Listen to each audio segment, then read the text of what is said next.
विषय राहुल गांधी जी ने अभी अमेरिका में जब गए थे तो एक विश्वविद्यालय में उन्होंने युवाओं के साथ संवाद करते समय उन्होंने कहा कि हमारी सरकार अगर आएगी तो हम आरक्षण को ख़त्म करेंगे। आप सबको मालूम है कि अभी लोकसभा के चुनाव में जिस तरीके से राहुल गांधी ने देश की जनता को भ्रमित किया कि भारतीय जनता पार्टी संविधान को खत्म करेंगी और आरक्षण को समाप्त करेंगी, ऐसा पूरे देश में एक भ्रम फैलाने का काम किया है। मगर आप सब लोगों को मैं बताना चाहता हूं कि राजीव गांधी जी ने 1990 में मंडल आयोग की रिपोर्ट को रद्द कर दिया और लोकसभा में ओबीसी समुदाय को आरक्षण देने का विरोध किया था। लोकसभा में उन्होंने आरक्षण उम्मीदवारों को बुद्धू कहा था और अपमानित किया था। वहीं पर इंदिरा गांधी जी ने मंडल कमीशन की रिपोर्ट को ठंडे बस्ते में डाल दिया। नीरज चौधरी ने अपनी किताब हाउ प्राइज मिनिस्टर्स डिसाइड में लिखा कि पिछड़ों के लिए आरक्षण की सिफारिश करने वाली मंडल कमीशन की रिपोर्ट को लेकर इंदिरा गांधी ने अपने कानून मंत्री शिवशंकर से कहा कि ऐसा एटीआर तैयार कीजिए कि सांप भी मर जाए और लाठी भी न टूटे। उन्होंने मंडल कमीशन की रिपोर्ट को कभी बात ही नहीं किया। जवाहरलाल नेहरू ने भी मुख्यमंत्रियों को लिखे अपने पत्र में कहा कि मैंने ऊपर दक्षता और हमारे पारंपरिक ढर्रे से बाहर निकलने का उल्लेख किया है। इसके लिए हमें इस जाति या इस समूह को दिए जाने वाला आरक्षण को हम समाप्त करेंगे। निरंतर आरक्षण के विरोधी रहे, सनातन धर्म के विरोधी रहे।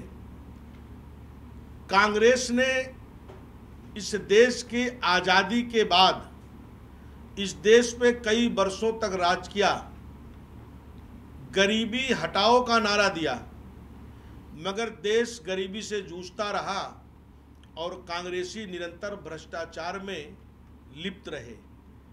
लोगों को, देश की जनता को गुमराह करने का काम करते हैं, क्योंकि कांग्रेस तुष्टीकरण की राजनीति करती है, सनातन धर्म के विरोधी हैं, आरक्षण के विरोधी हैं।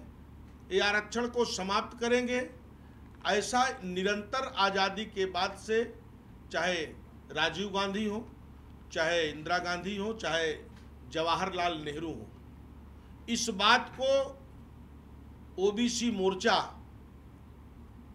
पूरे देश में और एससी एसटी मोर्चा पूरे देश में जमीनी स्तर तक इनके चरित्र को जनता में उजागर करेगी कि आरक्षण का विरोध कौन करता है। यहाँ से अमेरिका में जाकर देश विरोधी भाषण देना, हमारी सरकार आए तो आरक्षण को समाप्त करना, राम मंदिर के मुद्दे पर बोलते हैं कि राम तो काल्पनिक हैं, तो निरंतर सनातन धर्म के भी विरोधी रहे हैं और जात मजहब की राजनीति करते हैं। इसके लिए इस राहुल गांधी के बयान को पूरे देश में ओबीसी मोर्चा मंडल स्तर तक विरोध कर रहा है, इसकी निंदा कर रहा है और हर जगह हम प्रदर्शन, धरना, पुतला दहन करने वाले हैं। नहीं, शुरू हो चुका है, ये निरंतर चलने वाला है। इसको अभी 3 दिन पहले माननीय राष्ट्रीय अध्यक्ष जेपी नड्डा जी और माननीय गृह मंत्री जी के निर्देश के क्रम में, माननीय प्रधानमंत्री जी के संज्ञान, उनके निर्देश के क्रम में कि देश की जनता को कांग्रेस के चरित्र को सामने लाना है, इनके चरित्र को उजागर करना है। जिस तरीके से देश की जनता को गुमराह करने का काम करते हैं, तो हम तो भाई, भारतीय जनता पार्टी तो निरंतर संविधान की रक्षा की है और संविधान का सम्मान किया है। और आरक्षण पे ओबीसी समाज को जो 50 सालों में नहीं मिला था, देश के प्रधानमंत्री 2018 में इस ओबीसी समाज को संवैधानिक दर्जा देने का काम किया। नीट की परीक्षा में 27% आरक्षण देने का काम किया। सैनिक नवोदय विद्यालय में 27% आरक्षण देने का काम किया। तो जो सम्मान केंद्र में अगर हमारी सरकार बनी 2019 में, अभी 2024 में तीसरी बार 27 मंत्री देश से ओबीसी समाज से बनाए गए हैं।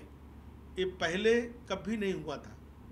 2014 के बाद जब ओबीसी समाज और एक गरीब का बेटा इस देश का प्रधानमंत्री बनता है तो चिंता गरीबों की करता है, चिंता इस समाज को, ओबीसी समाज हमारा शोषित वंचित जो समाज है उसको मुख्य धारा में लाएंगे, तभी हमारा देश एक सशक्त और मजबूत भारत, जो विकसित भारत बनाने का संकल्प माननीय देश के प्रधानमंत्री का है, तभी वो सपना पूरा हो सकता है। इसके लिए इसको हम और ओबीसी समाज, ओबीसी मोर्चा इसको जमीनी स्तर पर कांग्रेस के चरित्र को उजागर करेंगे।